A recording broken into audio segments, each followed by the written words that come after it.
Bismillah. Assalamualaikum warahmatullahi wabarakatuh. Alhamdulillahirabbil alamin. Segala puji bagi Allah yang memang sudah selayaknya kita memuji Allah atas nikmat-nikmat yang diberikan kepada kita. Bahkan nikmatnya tidak mampu kita hitung, bahkan setiap detiknya. Tidak lupa pula salawat serta salam kita sampaikan kepada Nabi Muhammad sallallahu alaihi wasallam, keluarga beserta para sahabat yang karena perjuangan beliaulah Islam tegak dan berdiri, dan kita dapat merasakannya saat ini. Dan apa yang kita rasakan? Yang kita rasakan adalah Islam dengan rasa buah yang sangat manis. Tentu ini berbeda dengan masa-masa permulaan Islam dahulu, yakni perjuangan awal yang begitu pahit. Wallahu a'lam.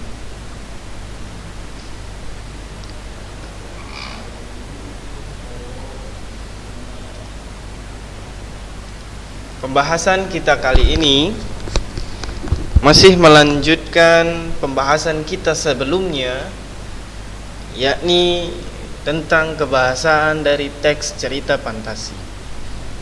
Ya, pada bab cerita fantasi, subbab sebelumnya yang telah kita pelajari, yakni mengenal teks cerita fantasi. Setelah kita mengenal teks cerita fantasi, kemudian kita beranjak pada struktur dari teks cerita fantasi, dan terakhir kita membahas kebahasaan teks cerita fantasi di bagian yang pertama.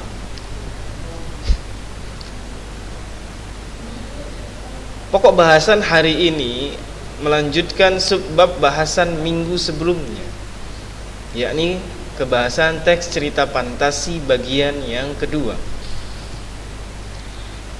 Mengapa Anda membaginya menjadi dua? Sebab perihal kebahasaan memang harus perlahan, dan kemudian kebahasan-kebahasan yang ada itu sedikit banyak begitu ya. Lagi pula kita masih di awal-awal, sehingga masih ada kebahasan-kebahasan yang mungkin belum dipaham. Untuk yang pertama, pada minggu ini kebahasan yang kita bahas yaitu berkenaan dengan kata ganti orang.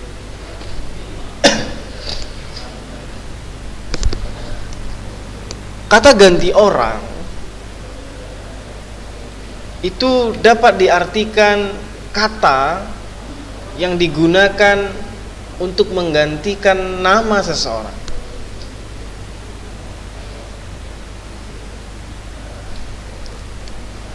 Berdasarkan rumusan kebahasaan, kata ganti orang itu dibagi menjadi 3. Sedangkan berdasarkan maknanya, kata ganti orang itu dibagi menjadi 2. Apa saja jenis kata ganti orang itu? Yang pertama, kata ganti orang pertama. Kemudian kata ganti orang kedua, dan kata ganti orang ketiga. Dari ketiga jenis ini memiliki 2 makna, yakni makna tunggal dan makna jamak.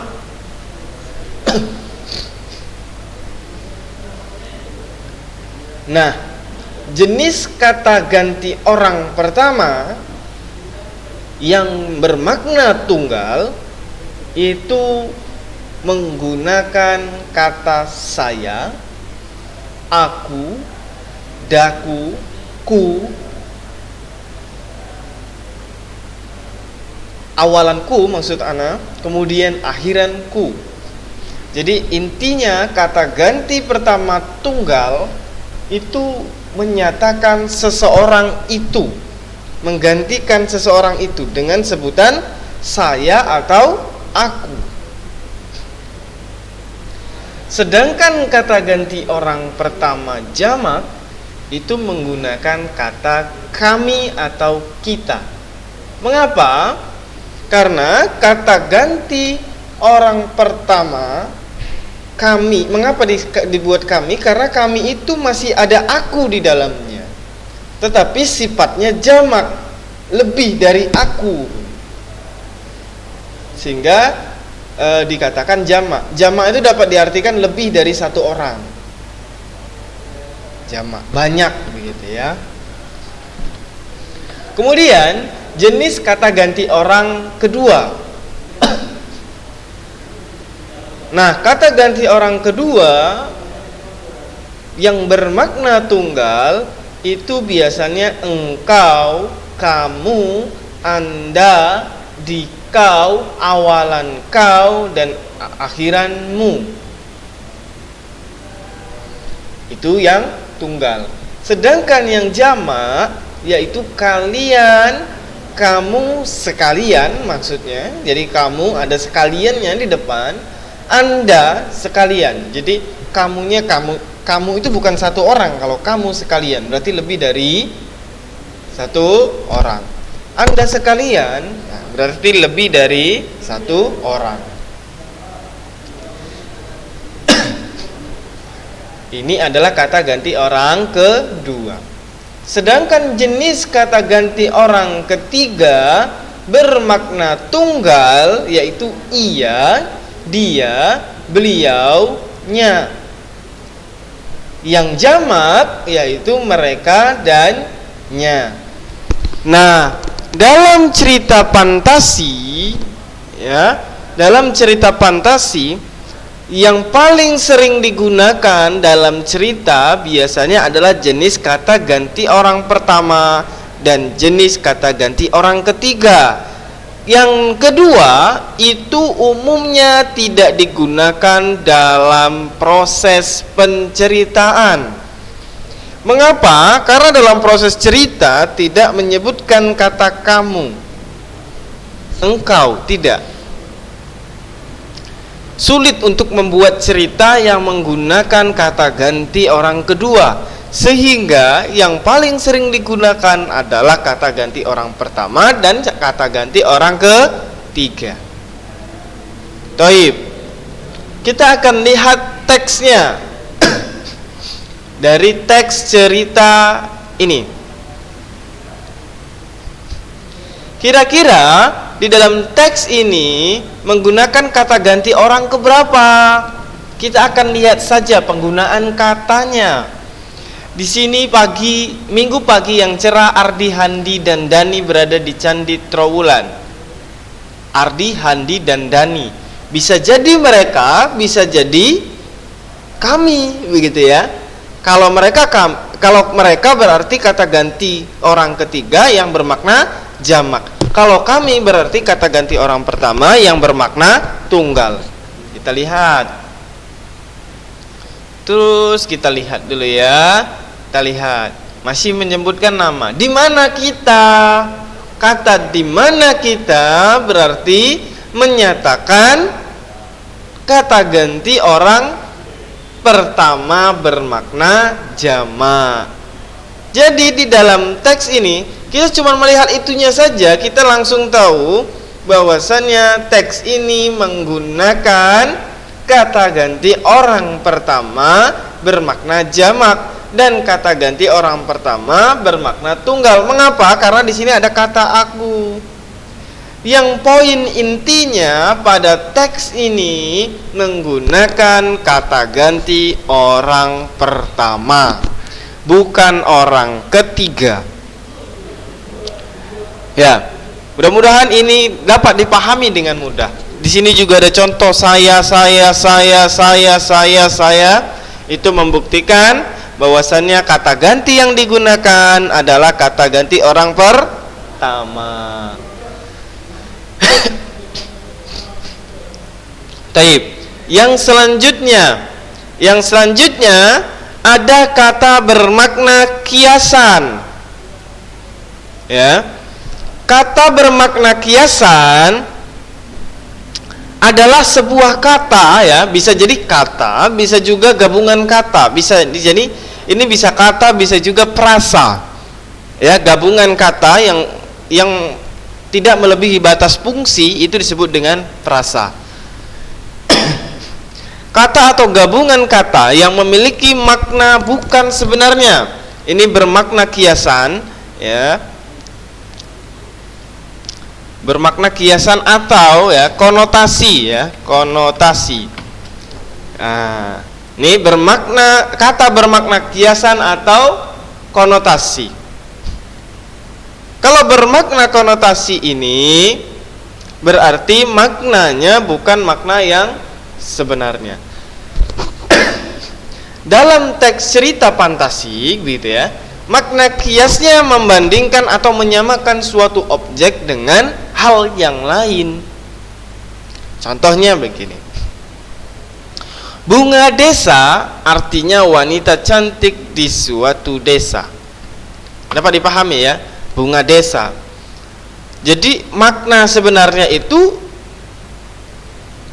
wanita yang cantik di sebuah desa. Makna kiasannya atau konotasinya yaitu bunga desa. Begitu juga dengan buah tangan. Buah tangan itu makna denotasi atau makna sebenarnya adalah apa makna yang sebenarnya? Makna sebenarnya adalah oleh-oleh. Sedangkan makna kiasannya yaitu buah tangan. Begitu juga dengan panjang tangan. Panjang tangan itu adalah makna kiasan dari seorang pencuri, begitu. Di sini ada contoh lagi, membabi buta. Membabi buta artinya apa? Tindakan yang penuh dengan kecerobohan. Nah, di cerita fantasi biasanya juga menggunakan kata-kata yang seperti ini. Taib. Kita lihat di dalam teks ini kira-kira ada tidak, ya, makna konotasi yang makna yang tidak sebenarnya atau makna kias. Kita lihat dari baris pertama, baris kedua tidak ada. Untuk baris paragraf pertama tidak ada. Kita lihat paragraf berikutnya.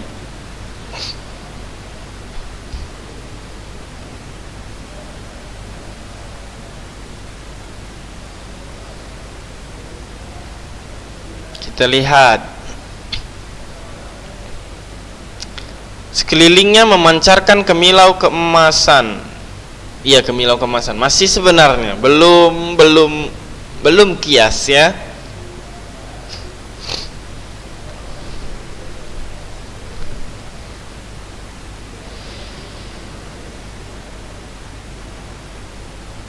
Belum, tidak ada juga.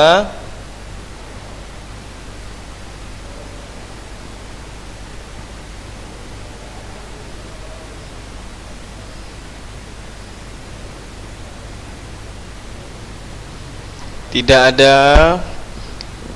Kita lihat. Ini perlu memeriksanya, memang butuh kehati-hatian, ya, untuk makna kias, karena terkadang ada makna kias itu seolah-olah seperti makna yang sebenarnya, begitu.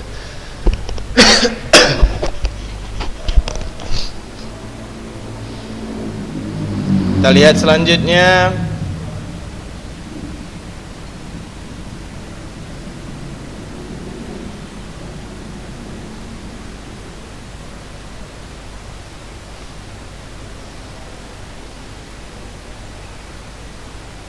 Tidak ada, masih belum ada, ya.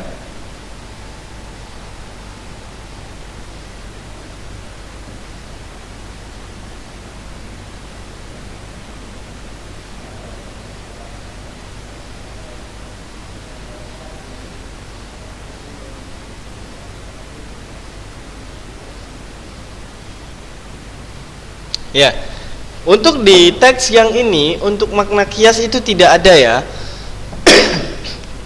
Jadi memang kebahasaan itu tidak harus di setiap teks itu ada gitu. Jadi untuk di teks yang kita analisis ini, untuk makna kias atau konotasi itu tidak ada.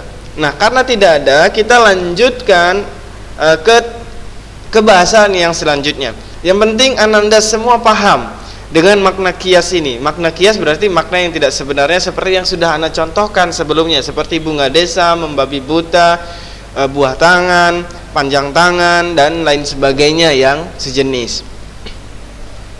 Yang selanjutnya ada kata sambung penanda urutan waktu ya.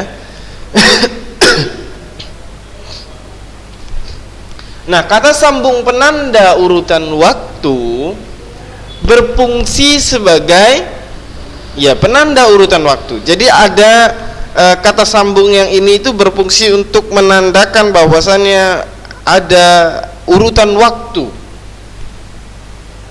Makanya disebut dengan kata sambung penanda urutan waktu. Kata sambung dapat juga diartikan sebagai konjungsi ya. Yang sering disebut konjungsi begini. Ana buat ya. Konjungsi. Jadi biar memiliki ranah kebahasaan yang banyak, jadi biasanya digunakan kata sambung atau konjungsi. Konjungsi dengan kata sambung itu sama saja. Nah, konjungsi ini banyak jenisnya. Ya, ada konjungsi perbandingan atau kata sambung perbandingan, persamaan, penanda urutan waktu dan lain sebagainya. Untuk saat ini di dalam teks cerita fantasi terdapat yang namanya kebahasaan kata sambung atau konjungsi penanda urutan waktu, yang fungsinya tentu untuk sebagai tanda bahwasannya ada urutan-urutan waktu di dalam teks tersebut. Mengapa? Karena ya sebuah cerita pasti punya urutan-urutan waktu.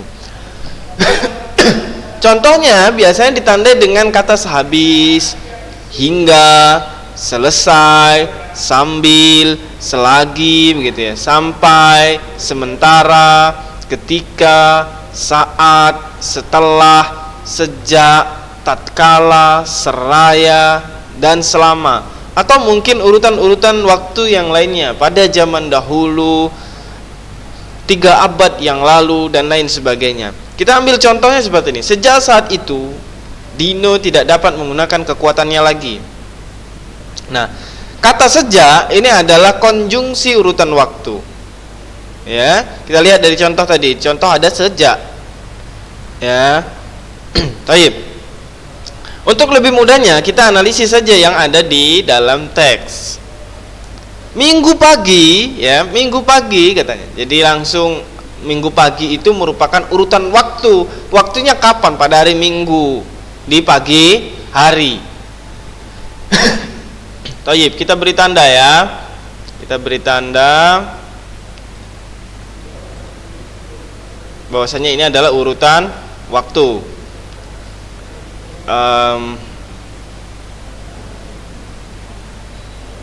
Mana nih? Kita beri warna dulu. Ininya outline-nya.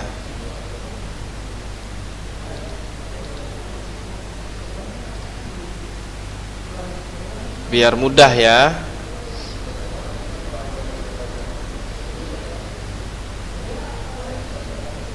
Nah, minggu pagi 1. Kemudian kita lihat lagi.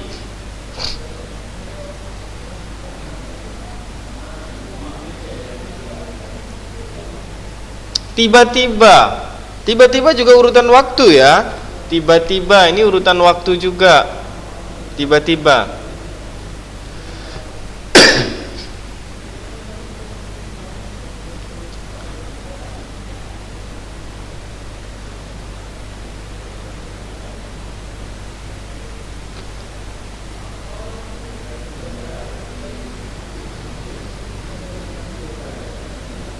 Tiba-tiba lagi. Oh, hampir. Ini hampir juga urutan waktu ya, hampir. Hampir juga urutan waktu. Ya, jadi urutan waktu di sini tadi tidak selamanya harus yang ini begitu. Bisa jadi juga yang berhubungan dengan keadaan atau waktu itu juga disebut dengan urutan waktu. Kenapa kata hampir? Handi dan Dani bertanya hampir bersamaan, berarti ada waktu. Waktunya apa? Sama, bersamaan gitu. Ada waktu, ada urutan waktu di dalamnya. Jadi urutan waktu tidak terikat oleh kata yang sudah menjadi contoh di dalam penjelasan Ana tadi.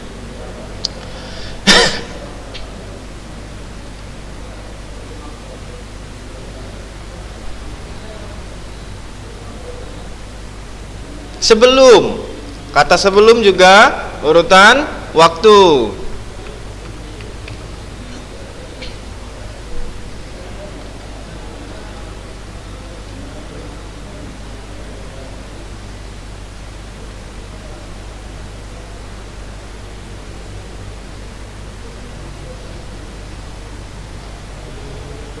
Lanjut, selanjutnya tidak ada ya, di sini tidak ada. Selanjutnya, tiap, kata tiap ya, kata tiap juga ya, kata tiap nih, tiap hari, setiap seharusnya ya. Tapi ini karena penggunaan bahasanya itu bahasa dialog, jadi dia tidak baku. Seharusnya setiap. Saya berusaha menjadi juara kelas dengan belajar setiap hari, katanya begitu. Saya belajar tiap malam, katanya gitu. Ini penggunaan bahasanya disesuaikan. Sehingga, kata sehingga ya seharusnya sama juga. Nih, ada kata setiap tidak di sini, tidak ada. Tapi sebenarnya tiap itu juga sama, setiap. Jadi selalu begitu. Selalu. Baik. Kita lanjut. Kita cari lagi.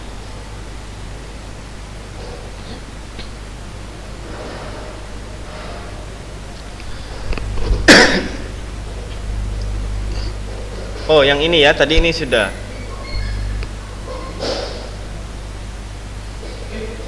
Setelah. Kata setelah juga ya, setelah. Setelah.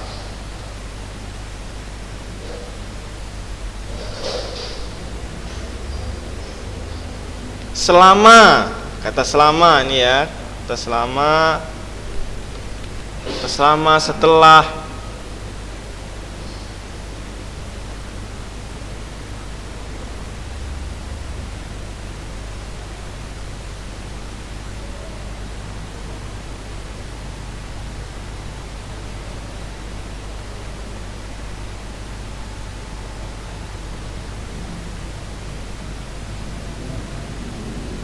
Kata tiba-tiba lagi nih ya, tapi tidak, Ana tidak, apa karena tiba-tiba sudah tadi ya.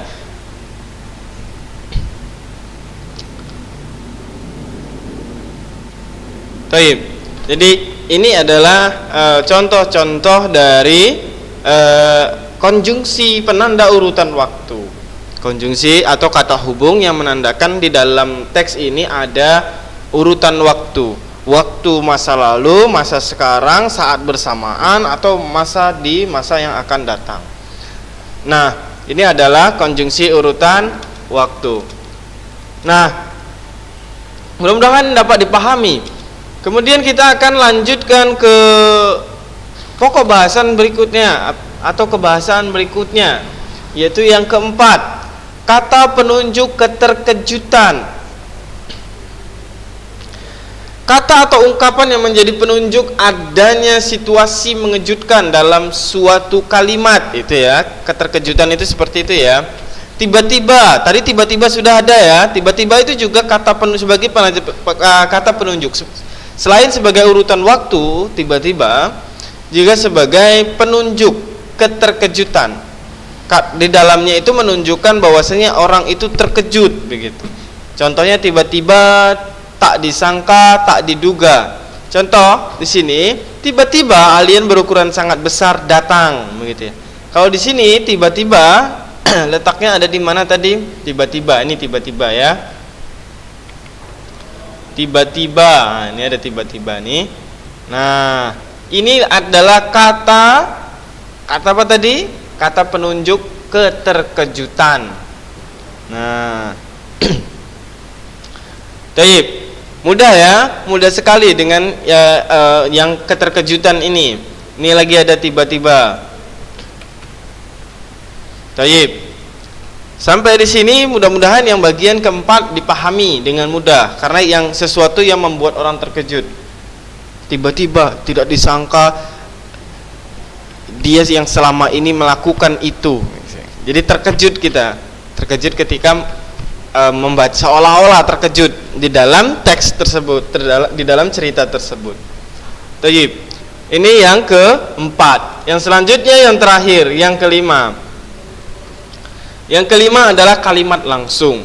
Kalimat langsung sangat sering dan sangat memungkinkan terdapat di dalam sebuah teks cerita. Ya, baik itu cerita fantasi, novel, dongeng, cerita pendek maupun cerita-cerita yang lainnya. Apapun ceritanya, kalimat langsung itu sangat sering ditemui. Nah, kalimat langsung itu adalah kalimat kutipan yang dilontarkan langsung oleh pembicara tanpa melalui perantara apapun. Biasanya ditandai dengan tanda petik ganda. Ya, kalimat langsung ditandai dengan tanda petik ganda. Jadi kalau antum mau cari kalimat langsung di dalam sebuah teks, cari saja yang ada tanda petik ganda. Jadi misalnya contoh, yang untuk kalimat langsung bentuknya kalimat tanya. Gung, kamu mau ke lantai bawah? Tanya Pak Hendra, gitu ya. Jadi ini ada tanda petik. Di sini ada tanda petik. Maka ini disebut dengan kalimat langsung. Siapa yang berbicara ini? Si Pak Hendra yang berbicara. Nah, tanya Pak Hendra, Pak Hendra yang bertanya. Kalimat pertanyaan pernyataan misalnya. Iya Pak, jawab Agung gitu. Siapa yang bilang iya Pak? Si Agung. Langsung ya. Nah, kita lihat di dalam teksnya bagaimana. Ada tidak di dalam teks yang sudah yang ada di dalam teks yang kita analisis ini. Kita lihat saja langsung yang ada tanda petik gandanya. Kita lihat. Ini tanda petik ganda. Tolong. Ini kalimat langsung. Siapa yang langsung itu tadi? Si Handi ini ya, tiba-tiba terdengar suara Handi. Nah, inilah dia kalimat langsung. Ada lagi, ini tanda petik ganda A, begitu ya.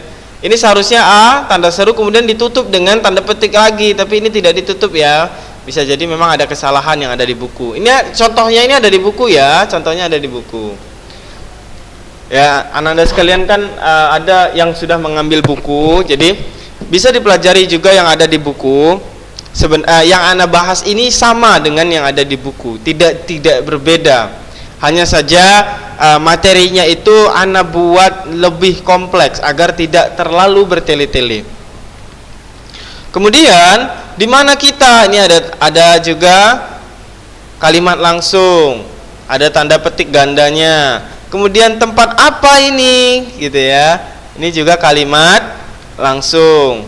Selanjutnya mana? Ya ini dia. Kalian bertiga saya panggil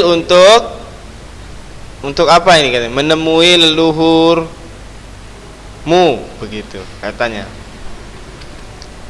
Kata siapa? Kata si Gajah Mada di sini disebutkan ya. Nah, ini tanda petik yang ini juga termasuk ke dalam kalimat langsung. Selanjutnya ada lagi, ini siapa Bapak? Nah, ini siapa yang bilang secara langsung ini? Handi lagi yang memberanikan diri. Kemudian ada tulisannya, aku yang berjanji tak akan pernah makan buah palapa. Ada lagi,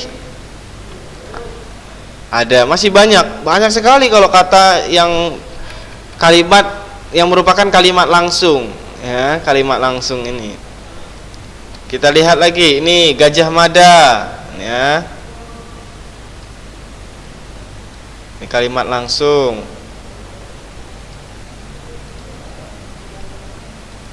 Baik.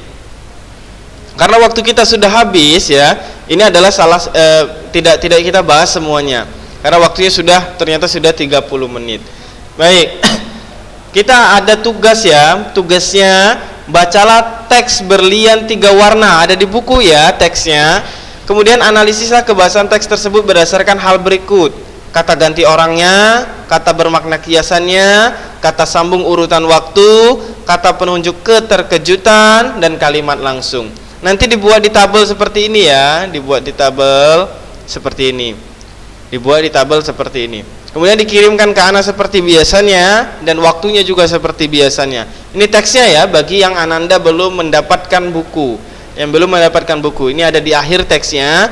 Jadi nanti bisa kalian jeda ketika menonton videonya, kemudian dibaca bagian-bagian mana yang merupakan kebahasan-kebahasan yang telah kita bahas hari ini.